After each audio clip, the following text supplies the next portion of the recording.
गणेश जी का नाम लेकर हम शिव पुराण प्रारंभ करते हैं। हे शंकर भगवान, हे माता पार्वती, हम जो भी शिव पुराण सुन रहे हैं, हमारी सब मनोकामना पूरी करना, हमारी रक्षा करना, हम सब आपकी शरण में हैं। दुर्गास ऑडियो बुक यूट्यूब चैनल को लाइक, शेयर एंड सब्सक्राइब करने के लिए आप सभी का बहुत बहुत धन्यवाद और आभार। दुर्गास यूट्यूब चैनल की लिंक अपने परिवारजनों, प्रियजनों, मित्रजनों को ज़रूर भेजें ताकि सभी लोग लाभ उठा सके। धन्यवाद।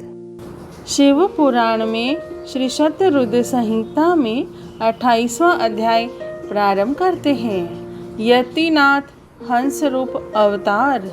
नंदीश्वर बोले, हे मुनीश्वर, अर्बुदाचल पर्वत के पास भील वंशोत्पन्न आहुक नाम का एक भील रहता था। उसकी पत्नी का नाम आहुका था। वह बहुत पतिव्रता थी। वे दोनों पति पत्नी भगवान शिव के परम भक्त थे।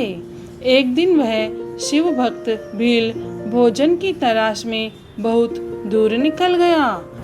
संध्या के समय भगवान शिव सन्यासी का रूप धारण करके उसकी परीक्षा लेने आए। वह भील भी शिकार से घर लौट आया था।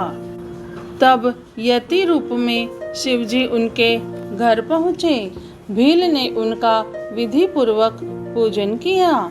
इस पर यतिनाथ बोले, हे भील, मैं रास्ते से भटक गया हूँ और आसपास जाने का मार्ग भी पता नहीं चल रहा है, क्योंकि शाम हो चुकी है। अतएव आप मुझे रात्रि के लिए आश्रय दे दीजिए। सुबह होते ही मैं यहाँ से चला जाऊँगा। यतिनाथ के वचन सुनकर वह भील बोला, स्वामी, मेरे घर में तो बहुत थोड़ा सा स्थान है, आप यहाँ कैसे रह पाएंगे। भील की बात सुनकर वह चलने लगे। तभी भीलनी ने भील से कहा, स्वामी, ये मुनि हमारे अतिथि है। अतिथि तो भगवान का रूप होता है, इसलिए आप इन्हें यहीं रहने दीजिए। आप दोनों घर में रहना और मैं बाहर रह जाऊंगी। अपनी पत्नी के वचन सुनकर भील बोला कि तुम घर के भीतर रहो और मैं बाहर रह जाऊंगा। यह कहकर वह भील घर से बाहर आ गया और बैठ गया। प्रातःकाल जब वह सन्यासी और भीलनी घर से बाहर निकले तो उन्हें पता चला कि भील को जंगली पशुओं ने खा लिया है। यह देखकर वे दोनों बहुत दुखी हुए। तब वह सन्यासी बोला कि मेरी वजह से तुम्हारे पति की मृत्यु हो गई है। हे देवी, मुझे क्षमा कर दीजिए।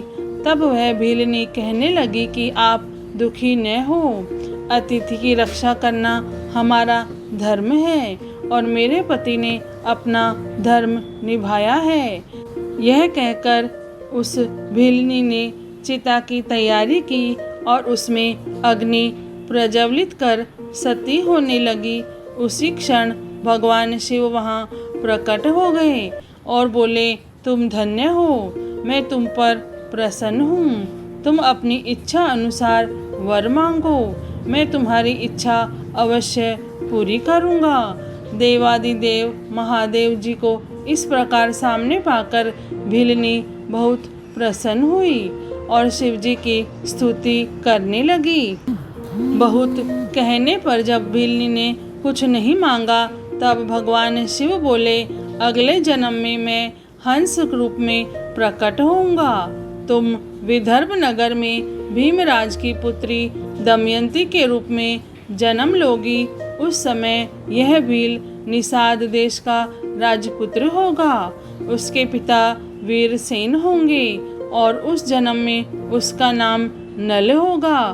तब हंस रूप में मैं तुम दोनों अर्थात नल दमयंती का मिलन कराऊंगा।